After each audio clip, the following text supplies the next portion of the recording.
안녕하세요. 윤력입니다. 반갑습니다. 우리가 지난 시간에는 이제 제어구조라고 하는 걸 이용해서 여러분들이 반복이라고 하는 것을 할 때 사용될 수 있는 포문, 그리고 그 안에서 뭔가 선택적으로 뭔가를 처리할 때 사용되는 if, else if 이런 것들을 해봤는데요. 이걸 통해서 반복을 할 수 있느냐라고 하는 연습을 좀 해봤습니다. 반복과 함께 우리가 반드시 써야 되는 게 뭐가 있냐면은 배열이라는 게 있는데, 그 배열을 생성할 때 그 참조 변수의 문제하고 그 다음에 객체를 초기화할 때 그런 방법과 그 문제점에 대해서 간단하게 짚고 넘어갈게요. 그리고 다음 시간에는 다차원 배열과 톱니형 배열에 대해서 얘기해 볼 건데요. 그 다차원 배열도 기존에 우리가 설명했던 것과 조금 다른 좀 심화된 내용을 가지고 있으니까 다음 시간 내용도 꼭 반드시 꼭 들으시기 바랍니다. 일단 그러기 위해서라도 배열이 좀 더 학습이 돼야 될 것 같은데요. 자, 이건 뭐냐면은 정수라고 하는 녀석을 1부터 7까지 연속해 저장하고 있는 그런 배열입니다. 그러니까 정수형 배열이겠죠. 이 배열의 이름을 저희가 NUMS, 넘즈라는 이름을 준다고 하면은 여러분들이 배열을 참조하기 위한 참조 분수가 필요할 텐데요. 그러면 참조 변수를 어떻게 써내야 될 것인가? 그것도 짚고 넘어가도록 하겠습니다.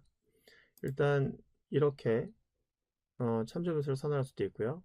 또는 이렇게 참조 변수를 선언할 수도 있습니다. 자, 그렇다면 어떤 게 맞는 걸까요? 네, 실제로 코드 작성해보면 알겠지만 이클립스 작성해서 실행해도 둘 다 오류가 나지 않습니다. 그러니까 이제 학생이 물어보겠죠. 이렇게 하는 게 맞습니까? 이렇게 하는 게 맞습니까?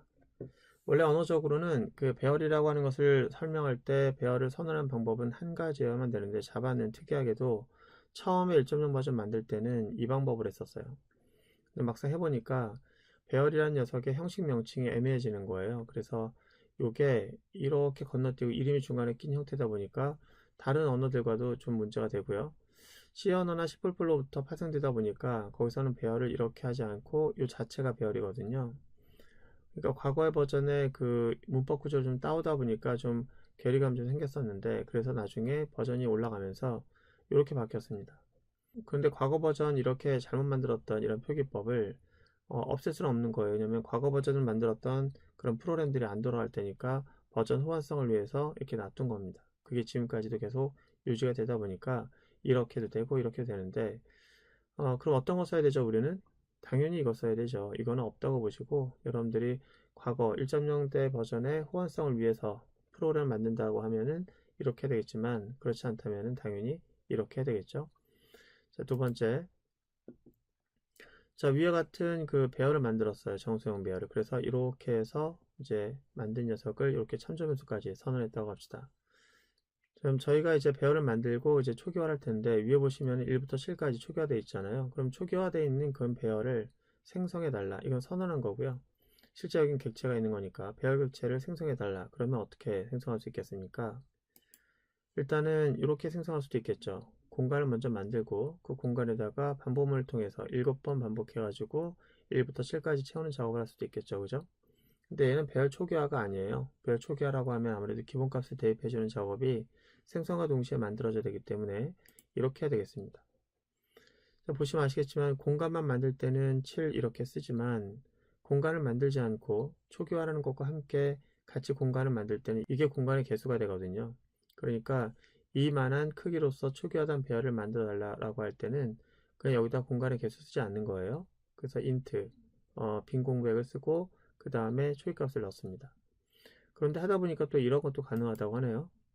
그러면은 배열을 선언할 때도 두 가지였는데 배열을 생성하는 것도 두 가지 방법이 있는 거예요. 골치 아픕니다. 그죠? 이것도 되고 이것도 된다.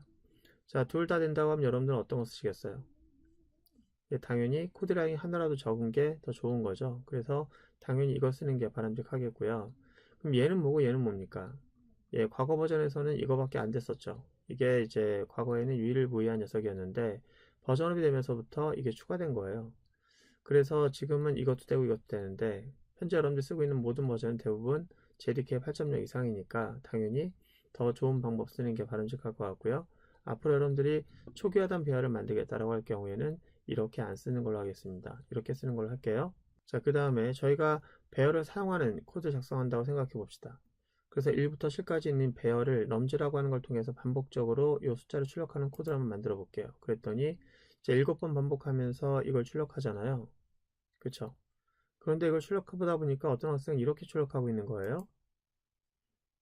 이 부분에서 반복되는 횟수를 nums.length라고 하는 것을 이용하고 있습니다. 자, 이렇게 쓰는 것도 가능하지만 이렇게 쓰는 건 바람직하지 않을 것 같고요. 왜냐하면 저희가 지금 코딩 연습을 하는 거잖아요. 예, 절차를 만드는 능력을 이제 배양하기 위한 건데, 그런 것들이 사실 이렇게 배열의 기능을 자꾸 쓰다 보면은 배열 자체로 뭐가 있냐면은 우리가 연습하고자 하는 모든 것 다 구현되어 있거든요. 우리는 지금 개발하는 게 목적이 아니고 연습하는 게 목적이기 때문에 이런 기능을 쓰지 않는 걸로 하겠습니다. 앞으로 우리가 특별한 일이 아닌 이상 웬만해서는 배열은 공간으로서의 의미만 갖고 있는 방식으로만 구현하도록 하겠습니다. 자, 일단 시간이 생각보다 좀 길어지고 있는데요. 자, 오늘 여기까지 할게요. 고생 많으셨고요. 다음 시간에 배열에 대해서 좀 더 자세히 알아보도록 하겠습니다. 고생 많으셨습니다.